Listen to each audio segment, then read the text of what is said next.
Bon, vous avez toutes et tous entendu parler de l'urbex, et vous en avez peut-être déjà fait vous-même, dans des endroits plus ou moins risqués. C'est une activité, en tout cas, qui se démocratise de plus en plus, et d'ailleurs, peut-être que vous suivez des vidéastes spécialisés en partie là-dedans, comme par exemple le Grand JD, Mamie Twinks, Cyprien et j'en passe quoi. Non. Non, non. Donc ce sont des explorations urbaines qui vont être au centre de nos histoires du jour. On est allé vous les dégoter sur Reddit, comme d'habitude, et on a rajouté des voix off pour une meilleure immersion. Alors des urbex, bien sûr, on peut en faire partout dans le monde, il y en a vraiment partout. Des parcs abandonnés, des hôpitaux, des asiles, et j'en passe. Alors parfois, dedans, vous avez des barrières physiques qui vous empêchent d'y accéder, et parfois ce sont des obstacles et des barrières plus virtuelles, quand vous naviguez sur le web. Et justement, contre ces barrières virtuelles, peut-être que vous auriez besoin d'un VPN, comme à tout hasard, NordVPN, je ne sais pas, je dis ça juste comme ça là, ouais, on sait pas. Et justement, à quoi ça pourrait servir? Eh bien, ça pourrait vous intéresser, vous pouvez, grâce à NordVPN, changer de position géographique et donc accéder à des services, des chaînes de télé ou même des programmes géobloqués. Par exemple, dès maintenant, en passant par Netflix US, vous pouvez regarder l'incroyable Spider-Man Across the Spider-Verse, qui n'est pas encore disponible en France, comme vous l'avez constaté, donc voilà, hein, avec NordVPN, c'est possible. Mais c'est aussi possible dans l'autre sens. Hein. Si par exemple, vous êtes à l'autre bout du monde et que vous n'arrivez pas à regarder Le Meilleur Pâtissier ou Star Academy parce que le pays l'autorise pas, vous mettez votre VPN en France et hop, ça passe. En fait, il fera comprendre que vous êtes en France avec le réseau internet et donc le programme sera débloqué. Alors en plus, NordVPN est équipé d'une protection anti-menace qui empêche les trucs qui collectent vos données de navigation à des fins commerciales de vous espionner. Et en plus de ça, les sites de phishing qui sont quand même assez dangereux seront également bloqués. Et si vous avez un problème, il n'y a pas de souci, en fait NordVPN dispose d'un service client qui est disponible H24 et 7 jours sur 7. Et d'ailleurs, en ce moment, jusqu'au 29 novembre, l'offre exclusive vous permet de bénéficier de 4 mois offerts sur les abonnements de 1 et 2 ans. Donc c'est garanti, satisfait ou remboursé pendant 30 jours pour tous les utilisateurs. Ça se passe par le lien en description. Bref, vous connaissez un petit peu la formule. Et du coup, n'hésitez pas à checker ça après la vidéo. Quant à nous, on retourne là dans le monde plus réel, plus abandonné, plus étrange, et on s'embarque avec un programme chargé. Parce qu'aujourd'hui, on va faire un petit tour dans une brasserie, une mine et un asile. Tous abandonnés et tous avec leurs frissons.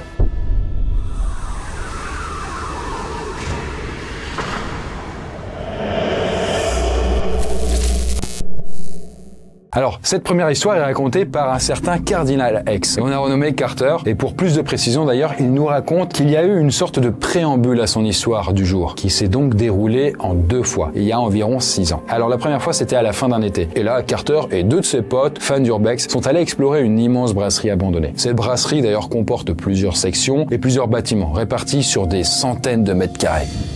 Vraiment, les urbex, c'est gigantesque parfois. Les bâtiments principaux se trouvent du côté droit de la voie ferrée, alors que la partie brasserie, où sont fabriquées les bouteilles, se trouve sur le côté gauche. Bref, lors de leur première exploration, ils ont visité la partie gauche, donc de la partie brasserie, avec la distillerie et tout ce qui touche à l'alcool. C'était cool, il y avait un peu de graffiti, pas de sécurité, et honnêtement, rien de bien effrayant. Donc on a essayé d'entrer dans le bâtiment principal, situé de l'autre côté des rails. On a emprunté au moins 3 ou 4 ponts et tunnels couverts, mais ils étaient tous fermés et impraticables. Donc on est finalement rentré chez nous, en restant quand même un peu sur notre faim. Mais quelques mois plus tard, je suis tombé par hasard sur un article en ligne qui montrait des photos de l'intérieur des bâtiments principaux. Bref, c'était beaucoup plus grand que ce qu'ils avaient imaginé de l'extérieur. Et à ce moment-là, il est hors de question de ne pas y retourner pour Carter. En fait, il a énormément insisté auprès de ses potes. Mais au final, un seul était vraiment motivé pour y aller avec lui. Ce qui est toujours mieux que d'y aller seul. Bref, le jour venu, ils arrivent sur place alors que le soleil est en train de se lever et effectivement, les lieux ont changé. Il y a à présent une ouverture pour rentrer dans le bâtiment principal. Là, Carter entre donc dedans avec son pote et il décrit ça comme incroyable. En fait, c'est gigantesque, encore mieux que sur les photos, et il peut ressentir une sorte d'aura qu'il ne saurait trop expliquer. Là, le duo commence à parcourir les lieux, mais au bout d'une demi-heure, il commence à se sentir un peu mal à l'aise, mais pour aucune raison rationnelle. Et ce sentiment a d'ailleurs été exacerbé quand ils sont arrivés au 4e étage, dans une énorme pièce bizarrement en très bon état. Il y a de la moquette, de la belle peinture au mur et aucun graffiti. Et de l'autre côté de la pièce, une petite porte qu'on a décidé d'ouvrir pour voir où ça mène. Une fois ouverte, on se retrouve dans un couloir très sombre, rempli de réservoirs de stockage massifs des 2 côtés du couloir. Moi je fais quelques pas dans le couloir et je m'arrête d'un coup, stoppé dans mon élan, par une musique sifflante qui résonne en écho. En fait, ils le disent, c'est un sifflement qui est trop complexe et irrégulier pour que ce soit un cri d'oiseau ou d'un autre animal. Mais il est impossible de comprendre d'où ça vient à cause de l'écho.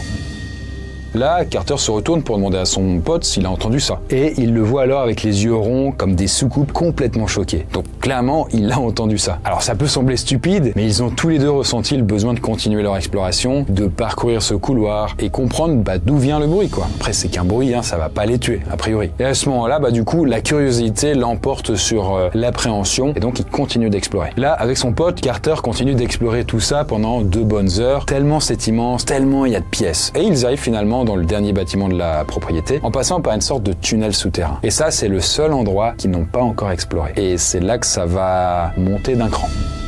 En fait, Carter voit de plus en plus de vêtements sur le sol et il se dit que du coup, il y a sans doute des sans-abri qui vivent là, dans ce bâtiment. Alors là, cette nouvelle zone est en très bon état. Ça a dû être construit plus récemment et d'ailleurs, elle est un peu plus éloignée de l'entrée du complexe de la brasserie. Alors que j'arrive au bout du couloir, il y a une odeur très spécifique qui m'a frappé, celle de la fumée de cigarettes. Mais pas l'odeur des résidus de cigarettes qui peuvent être incrustés dans les murs ou dans les tapis. Non, l'odeur d'une cigarette qui vient d'être fumée. Sans trop de surprise, ça commence à me foutre la trouille, parce que je comprends qu'une potentielle rencontre est disponible à tout moment au détour d'un couloir. Mais encore une fois, comme si je voulais pas apprendre de mes erreurs, j'ai voulu avancer, car on était quasiment au bout de l'exploration. Et ça faisait des mois que j'attendais ça. Là, Carter et son pote changent alors d'étage. Mais il a l'impression de sentir une présence, sans pouvoir l'expliquer. Il passe alors la tête dans une pièce et il voit une pile de fringues et des chaussures au sol. Et sur le bureau, dans un coin, il voit de la nourriture. Mais pas de la nourriture qui a pourri, plus de la nourriture qui a été ouverte dans la journée sans doute. Sauf que il y a personne dans la pièce. Là, Carter commence pour autant à entendre un léger bruit de pas, sans savoir d'où ça vient. En fait, cette fois-ci, c'est la goutte d'eau de trop. Et avec son pote, il se dit qu'il faut partir d'ici, pour de bon. Parce qu'il y a quand même un peu trop de red flag. Là, le duo alors s'empresse de trouver un chemin pour sortir de là le plus vite possible. D'ailleurs, en sortant, il continue de voir de plus en plus de nourriture à droite à gauche. Toujours des trucs très récents qui sont pas moisis. Alors il finit par sortir et tout se passe bien, on va dire. Parce qu'il termine en disant qu'il a beaucoup aimé cette exploration et honnêtement, c'est quand même le meilleur urbex qu'il ait fait. Mais clairement, il jure qu'il ne remettra plus jamais les pieds là-bas. Car il a l'impression d'avoir échappé à quelque chose sans savoir quoi exactement. Et il n'a pas envie de le savoir. En tout cas, avec le recul, même si l'endroit était incroyable, comme il le dit, il ne pense pas que le jeu en valait la chandelle. Concernant notre deuxième histoire, là tout se jouera encore un peu plus sur le visuel. Alors il n'y aura pas de bruit bizarre ou quoi que ce soit, mais ça ne rendra pas la chose moins flippante, bien au contraire. Cette histoire nous est partagée par un certain Dirty Buzz qu'on a décidé d'appeler Dylan. Et lui, son urbex avec ses potes s'est déroulé au milieu des années 2010, alors qu'il avait 17 ans. Là, pendant ses vacances scolaires, lui et ses amis d'urbex, comme ils les appellent, se promenaient en vélo, à la recherche d'endroits sympas à explorer. Et ce jour-là, ils jettent leur dévolu sur une partie de la forêt qui abritait, par le passé, plusieurs installations en tout genre. Et c'est au détour du virage que Dylan et ses potes tombent dans une espèce d'entrée, à même la roche. Et là, ils comprennent rapido, en connaissant les lieux, que c'est l'entrée d'une ancienne carrière de ciment abandonnée. On décide alors de rentrer et de faire une exploration assez sommaire, car on a rapidement compris qu'il nous faudrait plus de matos pour aller plus loin, comme des lampes torches, mais surtout des masques. Environ une semaine plus tard donc, 5 d'entre nous sommes revenus avec l'équipement adéquat et un appareil photo pour voir ce que nous pouvions trouver dans cette mine. On découvre alors une sorte de tunnel, sans doute le seul endroit pour descendre sous terre. C'est en réalité assez large, genre de quoi faire passer une voiture quoi. Voilà, c'est l'heure pour eux de pénétrer plus profondément là-dedans. Et après quelques minutes de marche, en pente, ils tombent sur une espèce d'énorme grotte. Là, il y a des machines à foison, des anciens équipements rouillés et plein d'autres trucs qui avaient dû servir à extraire du ciment. Alors visiblement, en fermant cette mine, personne s'est dit que ça pourrait être intelligent de remonter tout ce matos. Bref, le groupe continue son exploration en faisant bien attention de pas se perdre, car quand même ça ressemble mine de rien à un labyrinthe quoi. Sur les différents murs, Dylan voit toutes sortes de graffitis divers et variés comme Jordan était là. Mais il y a également des initiales, des dates, des trucs plus ou moins douteux, des dessins de mais également des croix gammées. Bref, ça se faisait plaisir. Alors à ce stade, la lumière du jour a disparu depuis quand même longtemps et seules leurs lampes torches leur permettent de voir quelque chose. Par contre, l'air est tellement chargé de poussière que la lumière de leur vieille lampe de poche n'éclaire pas très très loin, à seulement quelques mètres devant eux, vous voyez. On est également bien content d'avoir emporté beaucoup de masques pour pas se remplir les poumons de cette espèce de poussière ambiante. On décide aussi d'utiliser nos espèces de bâtons lumineux façon petit poussé, car ça commence vraiment à être compliqué de se situer. Le problème, c'est qu'après quelques mètres parcourus, leur faible lumière s'estompe aussi dans la poussière. C'est à ce moment-là qu'une dispute éclate entre nous. La moitié du groupe commence à trouver ça trop flippant, voire dangereux, et l'autre moitié, dont je fais partie, veut absolument continuer. Alors, après argumentation, tous ensemble, il décide quand même de tous rester unis, mais surtout de continuer l'exploration. Et du coup, ils essaient de garder leur sang-froid, mais il y a quand même une petite panique qui s'installe dans le groupe. Puis Dylan et ses potes continuent leur progression dans la mine, dans un silence un peu glaçant. Là, ils n'entendent rien d'autre que leurs propres mouvements et le goutte-à-goutte régulier de l'eau provenant de quelque part au fond de la grotte. Là, Dylan l'avoue, à ce moment-là, ils sont tous assez effrayés. Mais il a l'impression que personne ne veut vraiment l'avouer aux autres. Et c'est bien sûr à ce moment-là qu'il tombe sur quelque chose qui va autant les intriguer que les faire flipper. Parce qu'ils sont à ce moment-là nez à nez avec un nouveau tunnel creusé dans la roche. Sauf que là, il est en hauteur, donc il faut escalader ce qu'ils peuvent pour pouvoir l'atteindre. Alors, c'est un tunnel dont l'entrée est couverte de graffiti. Là, vous le voyez, derrière moi. En fait, c'est la photo qu'ils ont donnée. C'est la photo. Alors, autant dans la pièce de tout à l'heure, c'était pas déconnant d'avoir des graffitis, mais autant là, c'est quand même un peu bizarre. Pourquoi ici, quoi? En tout cas, Dylan et ses potes n'étaient pas les seuls à faire un petit urbex là. Mais le problème, c'est que le champ lexical auquel appartient ces tags n'est pas hyper rassurant. Je vous fais la traduction, mais on voit écrit souffrance, douleur, fléau, maladie, enfer. Voilà, c'est ce qui est écrit.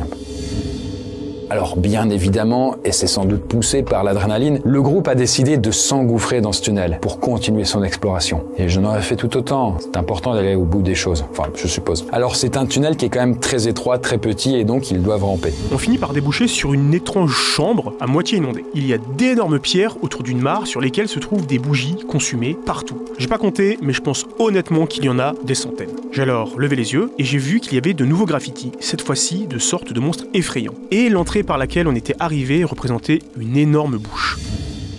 Dylan nous avoue quand même qu'en regardant de plus près, la couleur rouge au mur ressemble quand même un peu à du sang. Mais il n'en est pas certain. Pourtant, en réfléchissant, il se demande à quoi pouvait servir cet endroit. Un endroit pour des rituels bizarres effectués par des satanistes de la région. Un canular peut-être plus vrai que nature, élaboré par une bande de gamins. On a voulu chercher un peu plus d'indices, mais honnêtement, on commençait à être à court d'adrénaline si on peut dire. Et on a surtout commencé à beaucoup trop cogiter. Pris de panique, on retourne alors vite dans le tunnel et on rampe hors de ce trou de l'enfer.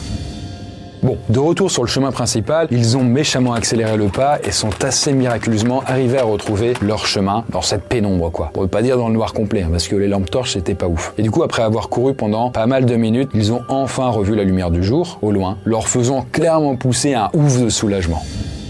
Là, Dylan termine son témoignage en disant qu'il n'a jamais compris à quoi servait cette mystérieuse caverne, ce lieu bizarre abandonné qu'il a trouvé au fond. Même en faisant des recherches sur l'endroit, il n'y avait rien. Tout était énigmatique. D'ailleurs, il nous dit qu'au final, c'est peut-être pas si mal de ne pas avoir trouvé de réponse. Peut-être mieux comme ça. Alors bon, ils n'ont pas entendu des cris de monstres, ni trouvé des membres d'une secte perdue, non. Mais le simple fait de mettre la main sur cette pièce, enfouie dans une vieille mine abandonnée, ça a clairement suffi à les effrayer, lui et ses potes. Voire même à en traumatiser un peu certains, tel qu'il nous le dit à la fin de son témoignage.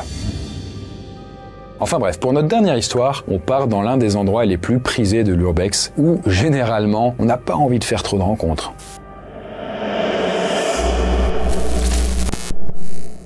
Alors pour cette histoire-là, on n'a pas d'informations concernant le témoignant qui a fait ça de manière anonyme. Donc on l'appellera Olaf, quoi. Pourquoi? Je ne sais pas. Et Olaf commence en disant qu'il existe un ancien asile sur la côte est des États-Unis, dont il taira le nom, mais qui est très très connu sur Internet, et particulièrement sur Reddit. Lui, habitant cette zone aux États-Unis, Olaf a fini par trouver l'endroit et il y est allé, plus d'une quinzaine de fois d'ailleurs, sur les dernières années. D'ailleurs, il explique que c'était assez marrant parce qu'à chacune de ses visites, il trouvait quelque chose de nouveau. Tellement, en fait, le complexe était étendu et massif.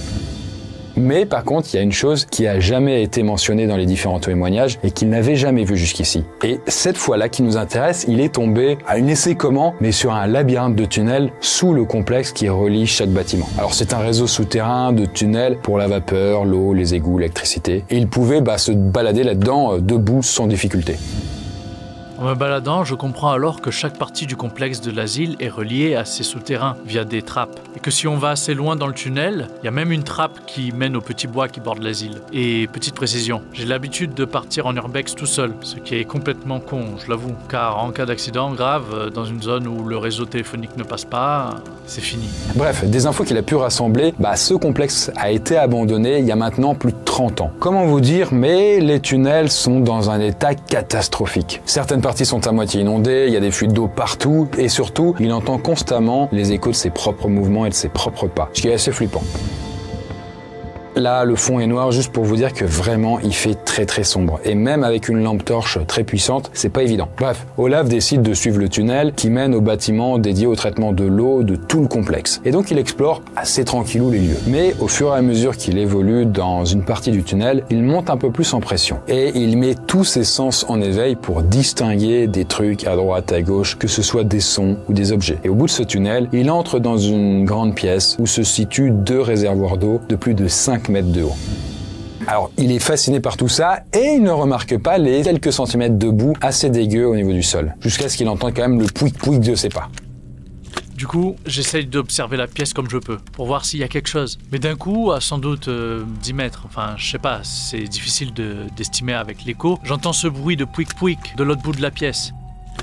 Et comme je suis immobile, je sais que ça vient pas de moi. J'éclaire la pièce avec ma lampe de poche et je vois rien. Mais j'entends encore ces traces de pas mouillés dans la boue.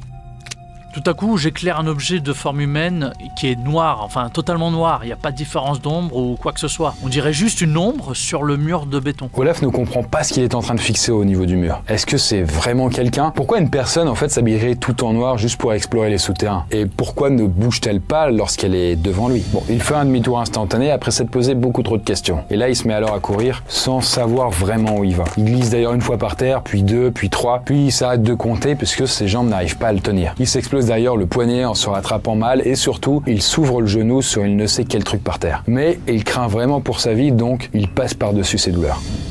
D'ailleurs, si vous avez vu le film 28 semaines plus tard, il a un peu l'impression de rejouer la scène du métro. J'avais surtout l'impression de vivre un cauchemar éveillé. J'ai jamais été aussi terrifié de toute ma vie. Je me suis même pas retourné une seule fois. Et j'ai le cœur qui bat si fort que j'entends que ça. Donc j'ai aucune idée de s'il y a quelqu'un derrière moi. En fait, en réalité, il n'y a pas de raison rationnelle à ce qu'on le suive. Et c'est ce qu'il est en train de se dire alors qu'il est en train de courir. Et puis, il y a de fortes chances pour que la silhouette noire qu'il a vue de l'autre côté, c'était un explorateur comme lui qui a pris peur et qui s'est barré dans son sens à lui. Enfin, dans le sens opposé. Malgré tout, il continue à se barrer et alors qu'il sort dehors, il s'arrête pour de bon pour reprendre sa respiration et se calmer. Et il réalise enfin qu'à ce moment-là, il n'a pas été suivi. Après, peut-être que l'autre personne s'est juste cachée là où elle était quand elle a vu Olaf, et juste elle était un peu pétrifiée par sa lampe torche. Difficile de savoir. Mais en même temps, il n'en est pas sûr. Qu'est-ce que c'était cette silhouette noire? Donc, pour se rationner, il se disait que c'était sans doute un autre explorateur et que lui aussi, il a pris peur ou que on ne sait quoi. Mais en vérité, il n'en a aucune idée. Et s'il y a une leçon à tirer peut-être de cette histoire, elle peut se résumer en une seule phrase. N'entrez pas dans d'étranges tunnels souterrains, accessibles par des portes cachées, sous des asiles abandonnés. Et si vraiment vous le faites, prenez plus qu'une vieille lampe torche et surtout, n'y allez pas tout seul. Bien, en tout cas, j'espère que ces histoires vous auront plu et qu'elles ne vous auront pas trop refroidi si vous pratiquez vous-même l'urbex. C'est une pratique assez sympa, qui est quand même moyenne au niveau de la législation, du droit et tout, mais ça peut se faire à tout moment de la journée. Moi, je l'ai jamais fait le soir, c'était plutôt en pleine journée. Avant, j'habitais à Grenoble et il y a différents spots, de toute façon, il y en a partout. Je me souviens, il y avait une ancienne université abandonnée, une ancienne cimenterie abandonnée qui était immense, un ancien château. Ouais, enfin, en tout cas, n'hésitez pas à témoigner sur les expériences d'urbex sympas que vous avez fait de votre côté. Et nous, on se retrouve, écoutez, pour une prochaine vidéo. Et sur ce, je vous dis bonne nuit.